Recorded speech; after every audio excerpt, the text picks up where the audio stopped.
vamos a leer 12 en realidad. Les invito a ponerse de pie para leer y orar, los que pueden hacerlo, ¿sí?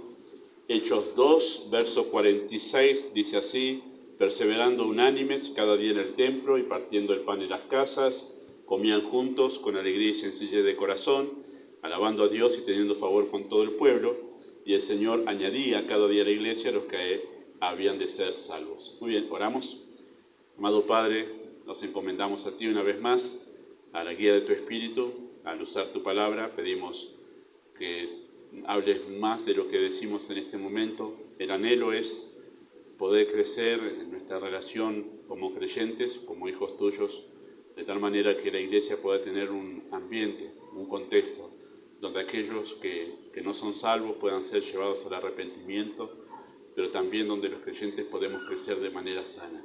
Así que pedimos tu bendición en el nombre de Jesús. Amén. Muy bien, muchas gracias. Pueden tomar sus asientos. Bueno, aprender a relacionarnos con la familia de Dios, ¿sí?, en el contexto de una iglesia local, es uno de los grandes, y no me equivoco al decir que es uno de los grandes desafíos de nuestra vida de fe. Pensaba cada vez que hago ese enunciado que da inicio a esta parte de este estudio. Recuerden que hay 3 partes de este estudio. Uno, lo que ya vimos allá por mayo, junio del año pasado, donde planteamos el tema en sí, ¿sí? Ahora estamos viendo los obstáculos, en verdad, que se presentan en las relaciones, y después vendrá en otro momento la parte de consejería. Pero al hacer este enunciado con el que comienzo esta parte, pensaba en estos días cuánta gente se va de una iglesia porque no se lleva bien con uno o con todos, ¿sí? No son pocos. Uno que ha estado muchos años en la vida de iglesia puede recordar y hacer memoria de gente que ha dejado la iglesia porque no ha podido resolver los conflictos con hermanos, ¿no? Así que representa uno de los grandes desafíos de la vida de fe el hecho de aprender a relacionarnos con los demás creyentes. Y era un desafío para la iglesia, ¿sí?, del primer siglo, porque las cartas apostólicas mayormente fueron escritas motivadas por problemas que había de relación dentro de las iglesias, ¿no? O si no fueron motivadas por eso, dentro de las cartas, entre los temas que se tocan, siempre hay algo relacionado con cómo los creyentes deben llevarse entre sí, ¿no? Si ve la carta a los Corintios, capítulo 14 y 15 está directamente relacionado con eso. Si ve la carta a los Corintios, era el problema principal. Si ve la carta a Filemón, es un hombre que debía prepararse para perdonar a aquel esclavo que se le había... Bueno, siempre hay problemas de relación, así que es un desafío enorme en la vida de fe aprender a relacionarnos los unos con los otros, y todos estamos en eso. Todos estamos en ese camino de aprender a relacionarnos los unos con los otros, ¿sí?, bajo la gracia de Dios. Así que era un problema en la iglesia en el primer siglo, ha sido un problema en la historia de la iglesia, y es un problema también hoy el aprender a relacionarnos unos con otros. Ahora, a la hora de interactuar con los demás creyentes, se presentan obstáculos, ¿sí?, a las buenas relaciones. O sea, hay unos obstáculos para que los unos con los otros podamos relacionarnos bien, ¿sí? Pero no siempre esos obstáculos son los otros. La tendencia natural es el otro. Y cuando alguien nos pregunta, ¿por qué no te llevas bien con fulano? Y fulano, bueno, vos lo tenés que conocer. Bueno, no siempre. Muy bien, sí, porque tiene eco. Ahí está. Bárbaro. Genial, ahí está. No siempre son los otros, ¿sí? Es muy difícil a veces reconocer que el problema en las relaciones es uno, ¿sí?, que uno tiene cosas que mejorar. Pero si nosotros buscamos de la gracia del Señor, vamos a poder ser sinceros, escuchar a los demás que se acercan a decirnos, mirá, me resulta difícil contigo por tal y tal cosa. Y bueno, escuchar y poder tomar nota y poder limar las asperezas que hacen que los demás les resulte difícil relacionarse con uno, ¿no? Entonces uno tiene que tener esa disposición a cambiar. Porque podemos llegar a tener actitudes, costumbres e ideas que hacen difíciles las relaciones con los demás. Bueno, ¿cuáles son? ¿Cuáles son esos obstáculos a las relaciones sanas? Bueno, ya mencionamos nosotros los prejuicios, el delirio de persecución, ¿sí?, la inmadurez, como hablamos la semana pasada. Y hoy vamos a considerar algo que yo lo titulé así. Usted, cuando lo termine de escuchar, puede darle otra etiqueta si quiere. Incluso el título que le di, si lo buscamos en Google, va a ver que esto va mucho más allá de lo que voy a mencionar. Pero me pareció que esto lo define bien porque va a contrastar con la palabra bíblica que vamos a ver, ¿sí? Y es la personalidad problemática, ¿sí? Vamos a hablar, a notar de qué estamos hablando aquí, ¿sí? Bueno, Hechos 2:46 dice así. Dice, y perseverando unánimes cada día en el templo, partían el pan en las casas y comían con alegría y sencillez de corazón. Esa palabra sencillez, ¿sí?, significa que no ofrece dificultad. Y ese significado es acá, porque la palabra sencillez aparece en otras cartas, creo que 2 o 3 veces más, pero tiene otro significado porque en griego es otra palabra, pero se tradujo al castellano como sencillez. En este caso, la palabra que se usa en griego en el original significa alguien que no ofrece dificultad. Eso es sencillez aquí, ¿sí? Y se traduce literalmente esa palabra así, no poner tropiezo. Más específicamente empieza con un negativo, ¿sí? La palabra es no poner piedras, como no ponerle cascotes en el camino al otro. Esa es la imagen de esa palabra, ¿sí? La idea justamente es no hacerle difíciles las cosas a los demás. Y en este caso, que tiene que ver con las relaciones, es no hacerle difíciles a los demás el relacionarse con uno. Eso es la idea de esa palabra sencillez.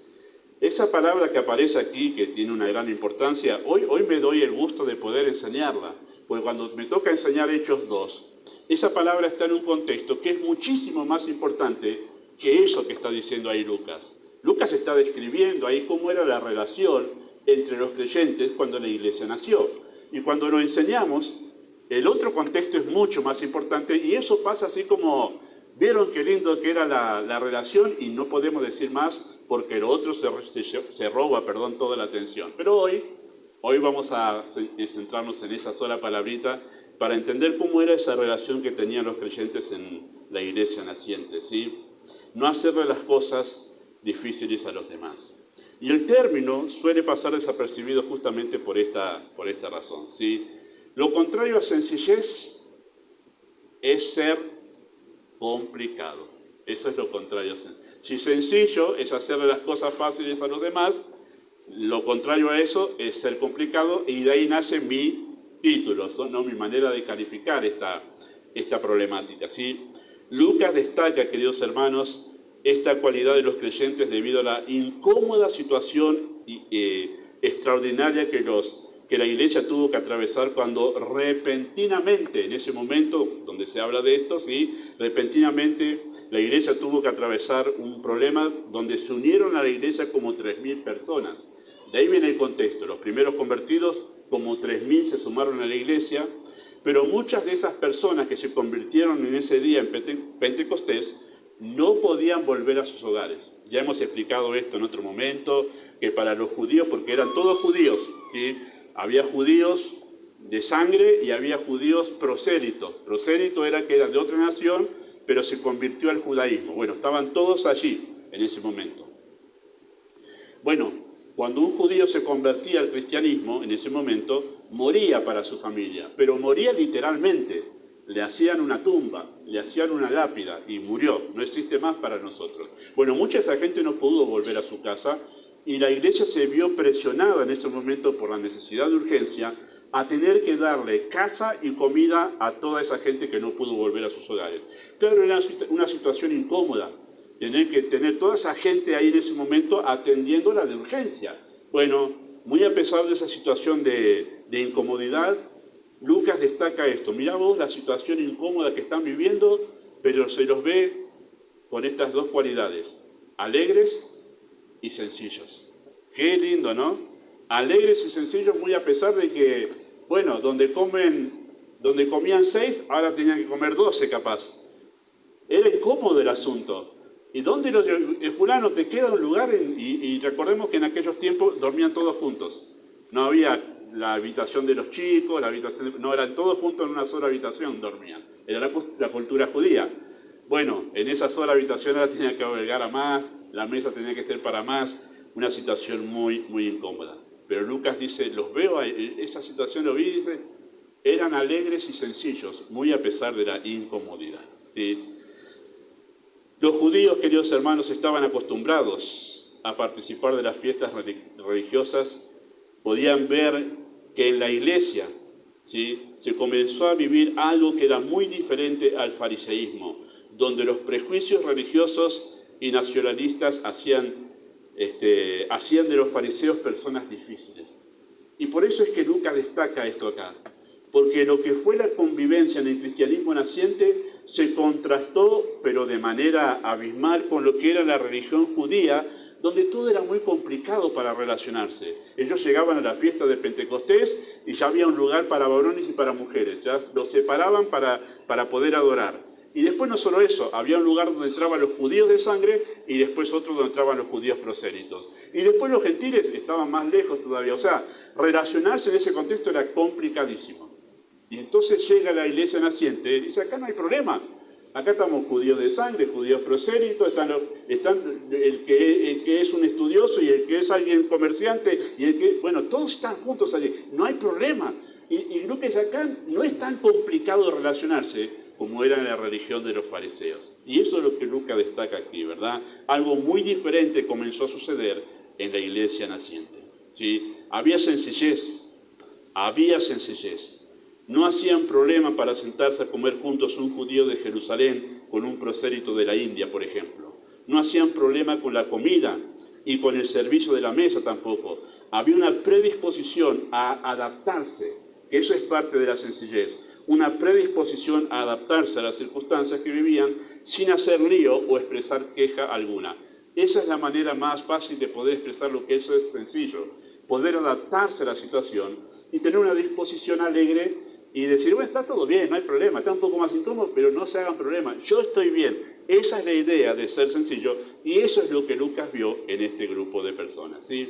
Bueno, ¿cómo es una personalidad complicada? Lo opuesto a todo lo que acabamos de ver nosotros, y que creo que de esto yo puedo decir que yo tengo algunas cosas de esta para limar, yo creo que cada uno, lo difícil va a ser si de toda esta lista que vamos a dar hay que limar todo esto en uno, ¿no? Estamos hablando de complicadísima la cosa, ¿sí, no?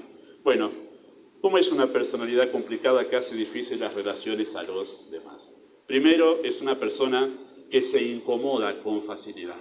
Eso es ser complicado. Se incomoda con facilidad. Es lo que solemos llamar nosotros en nuestro vocabulario coloquial, ¿sí?, una persona quisquillosa, ¿no? O algunos dirán, vos sos muy delicada. Pero sentate ahí nomás, si es por un ratito nomás. No, pasa que yo, banco de madera, tengo que... Ay, y bueno, la persona que, por ejemplo, ¿no?, entre muchas otras cosas, no estoy mencionando a nadie que haya dicho nada de los bancos, por favor. Estoy dando ejemplos de lo que podría pasar. No, pero acá no me da el aire de... Yo quiero, en el fondo, que hay la correntada de aire, adelante está un poquito más sofocado. No, bueno, pero me senté acá, pero ahora me doy cuenta que allá es mejor ángulo. Bueno, la persona quisquillosa. Y estoy dando ejemplos. No te dije nada, Sandra, vos, que se cambió de asiento hoy, Sandra. Pero estoy dando ejemplos nomás de cosas por las que una persona complicada podría llegar a ser o crear un mal ambiente en un lugar. Oh, tenemos que juntarnos a comer. No, mirá vos, ¿qué le pusiste sal al choripán? No, vos sabés que a mí me gusta con queso. Y ya está, pan con pan y comerlo y listo, si es un solo momento. Es más importante la comunión que cómo te gusta a vos el choripán. Bueno, a menos que tengas un problema serio de salud, ¿no? Guarda, tampoco pero guarda con eso. Cosas que estoy mencionando, de todas las que seguramente usted puede mencionar, de una persona que se incomoda con facilidad, ¿no? Por el calor, no me gusta el calor a mí, no me gusta el calor de este año que es húmedo, no me fastidia, pero bueno, tampoco es para estar quejándose a cada rato, ¿no?, por el calor y la humedad. La primera vez que me quejo, creo, en público. Muy bien, solemos llamar a la persona quisquillosa, bastante dedicada con asuntos sin importancia, ¿sí? No tiene capacidad de adaptación, eso es lo que es una persona complicada. Bueno, ¿cómo es una persona que tiene una personalidad complicada? Aparte de que se incomoda con facilidad, bueno, se ofende con facilidad, ¿sí? Se asume atacada y dañada ante el más mínimo roce, malentendido o ante la más mínima desatención, ¿no? Qué sé yo, tenemos un ágape. Cito ejemplos que me vienen a la mente, ¿sí? No estoy pensando en la cara de ninguno de ustedes. Estamos teniendo un ágape y de repente Empiezan a servir y ahí dice, ay, nadie nos sirvió a nosotros los ancianos, los jóvenes deberían servirnos, nos dejaron sin atención. Qué mal que es esta iglesia, la verdad, qué poco gentil. Bueno, pero el problema por algo, bueno, me dejaron, a mí no me dieron torta, ¿qué pasó? No me sirvieron una porción. Bueno, cosas así, se ofende con facilidad, ¿sí? Se asume atacada y dañada ante el más mínimo roce o malentendido, como por ejemplo se olvidó de saludarlo o pasó rápido porque estaba con otra urgencia y no saludó, wow, no, debe tener, bueno, cosas así que pasan de ofenderse con facilidad, ¿no? La persona que tiene personalidad complicada también se enoja con facilidad. Está tildando, ¿no? Está tildando si esto algo para animar o no. Se enoja con facilidad, ¿sí? La persona que se enoja con facilidad, estamos hablando de aquella que tiene bajo nivel de capacidad para soportar frustraciones. Todos nos enojamos en algún momento, e incluso hay cosas por las que debemos enojarnos, ¿sí? Pero no estamos hablando de ese enojo santo, de enojarnos por cosas que debemos enojarnos, sino estamos hablando de la persona que con facilidad se enoja, ¿no? Podríamos decir que vive enojada. Cada frustración, un enojo, se responde con enojo, a eso nos estamos refiriendo, ¿sí? Y tiene una baja capacidad para soportar la frustración. ¿Por qué? Porque nuestro enojo, ese enojo que no es santo, en realidad es una manifestación, es una manera en que nuestra alma expresa la frustración. Enojarnos de una manera que no es santa es la manera que nuestra alma expresa su frustración, porque las cosas no las puede controlar, porque las cosas no salieron como quería. Entonces, ¿cómo reacciona? Bueno, con enojo. Eso es la persona difícil, ¿no? Con personalidad difícil, ¿sí? El enojo repentino ante situaciones intrascendentes estamos hablando, ¿sí? Por eso es que una persona complicada para trabajar en equipo, es una persona complicada para trabajar en equipo. Por ejemplo, ¿no? Es alguien que ante cualquier desajuste en el equipo de trabajo, ¡pum!, enojo, ya está, nadie hace como quiero, nadie responde, nadie, bueno, todas esas cuestiones que hacen difíciles, ¿no? Claro, ¿quién trabaja en un ambiente así alegre? ¿Quién puede tener un buen ambiente si la persona se está enojando a cada rato por cualquier cosa? Bueno, la persona con personalidad complicada se queja con facilidad también, ¿sí? Y la queja es la evidencia de una baja capacidad para soportar disgustos menores, ¿sí? La queja generalmente sirve como una válvula de escape. Suelo ir a los comercios, especialmente a un comercio cerca de aquí donde voy siempre, donde ya me conocen, que soy pastor de una iglesia y podemos charlar de una manera amena con quien atiende. Y entonces se siente como en libertad quien me atiende para poder comentarme, ¿no?, sus comentarios de los clientes. Y entonces hay de todo tipo de clientes. Y están aquellos que siempre vienen al comercio en realidad para quejarse. No vienen a comprar en realidad, vienen para quejarse. Compran 2 o 3 cositas, pero con... ¿Qué es eso? Bueno, está haciendo catarsis. Está buscando una válvula de escape para poder decir, sí, porque el gobierno, tal cosa. No importa, compró 2 tornillos, y porque el gobierno, que esto. Acá no tiene nada que ver, pero es una válvula de escape. ¿Qué es lo que tiene esa persona? Bueno, una baja capacidad para soportar los disgustos, ¿sí? Ante el más mínimo disgusto, queja, ¿sí? Eso es la persona complicada, ¿no? Bueno, también la persona complicada, ¿no? Se desanima con facilidad, es muy susceptible a la dificultad y cuando algo se complica, en un grado muy leve, en una leve complicación, tiende a ver el vaso siempre medio vacío, ¿no? Y eso del vaso medio vacío siempre va a depender de que si lo estoy llenando está medio lleno, pero si lo estoy tomando está medio vacío. Esa es la lógica. Pero para la persona que se desanima fácilmente siempre está medio vacío, ¿no? Siempre es el desánimo porque no estaba el yogur que me compro siempre en el supermercado. Y usted va a decir, no, pastor, nadie se desanima. Créame que hay personas que se desaniman hasta por esas cosas. ¿Quiénes? Las personas complicadas, ¿sí? Ay, justo tenía que salir y llovió. Acá, desde que yo tengo entendimiento, llueve y para y sale el sol. No hay que complicarse porque llueve. Llueve, sencillamente, ¿no? Uy, justo vas a trabajar y te hace frío. Desde que yo tengo noción de la vida, sé que hace frío siempre en invierno, que refresca, que viene viento sur. No vamos a complicar. Pero creo que el tiempo, sí, es una de las conversaciones y de las quejas más comunes en la historia de la humanidad. El tiempo está, ¿cómo está el tiempo siempre? Loco. Este tiempo está loco. Desde que yo tengo 54 años, desde que yo tengo noción de las cosas, que escucho que el tiempo está loco.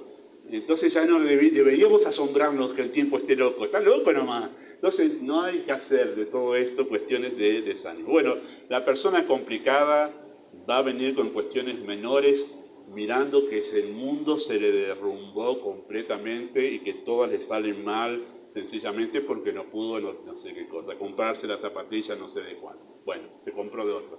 Bueno, la persona complicada se complica por cualquier cosa intrascendente, ¿sí?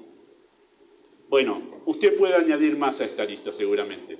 Usted puede añadir seguramente mucho más de sus propias actitudes. Yo podría añadir más de mis propias complicaciones como persona y podemos añadir más de nuestra relación con los demás, a saber que con estas actitudes hacemos que a los demás se les resulte difícil relacionarse con nosotros. Nadie quiere estar con una persona que se incomoda fácilmente porque uno dice, bueno, al final no sabemos cómo tratarlo. Le ponemos esto, le damos esto, le atrevemos y nunca está cómodo. Y le decimos, bueno, pero correte para acá. Sí, pero ahí me da el sol. Ponete para acá. Y no, acá me da la sombra. Bueno, listo, ya está. Claro, es difícil eso. Hace difícil la relación con los demás, ¿no? Si se ofende con facilidad, también le hace difícil. Le dijimos que estaba linda la corbata. Sí, pero ¿por qué me mirás la corbata? También me peiné. Le pasó desapercibido y entonces, bueno, también te peiné. Se ofende con facilidad y uno no sabe qué decirle ya. Es difícil, ¿verdad? Si se enoja, peor todavía, ¿sí? Porque no sabemos por qué se enojó encima. Si porque le dijimos o porque no le dijimos, ¿sí? Entonces eso es, o que le felicitamos por su cumpleaños o porque no le felicitamos. Y si le felicitamos es porque le felicitamos mal por su cumpleaños o porque lo hicimos tarde. Entonces uno dice, wow, es difícil, ¿verdad? Bueno, ni que hablar de la persona quejosa, ¿sí? Esto pasa cuando estoy esperando en una fila, en cualquier lugar, sea el banco, sea la caja para pagar, lo que sea, siempre hay alguien detrás mío o adelante que está tratando de buscar la mirada de otro para engancharnos con la queja. Che, ¿por qué este gobierno? Y empieza a mirar, ¿no? Empieza a buscar quién le da pie para que siga hablando y quejándose. Y entonces yo empiezo a mirar para abajo, empiezo a mirar para allá y empiezo a distraerme con el celular porque no puedo prenderme en la queja, porque desanima, y uno termina mal ahí. Venir a quejarse termina desanimando el ambiente. ¿Le pasa a ustedes en su casa si tienen una persona quejosa en su casa?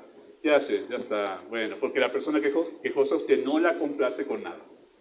Siempre va a encontrar un motivo para quejarse, ¿no? Es difícil. Bueno, y los que se desalientan son difíciles de animarlos. Los que se desaniman con facilidad es muy difícil, ¿sí? La persona que siempre está bajoneada. Bueno, la persona con este tipo de problemas, ¿sí? Necesita tener una escala de valores centrada en la persona de Cristo y no en sí mismo, ¿sí? Porque en realidad todas estas cosas nacen del egoísmo y del egocentrismo y del orgullo, ¿no? Y estamos centrados en nosotros, nuestra incomodidad, ¿sí? Nuestra persona, si se ve dañada, nuestra frustración, ¿sí? Nuestra comodidad, bueno, todo está centrado en nosotros. Bueno, necesitamos en realidad tener una escala de valores diferentes. Yo no soy tan importante. Esa es la idea. Hay algo más importante que yo. Y en realidad eso es Cristo, ¿verdad? Necesita esta persona evaluar que lo más importante en el contexto de una iglesia es la buena relación y comunión con los hermanos y que no vale estropear esa relación y comunión por cuestiones soportables, ¿no?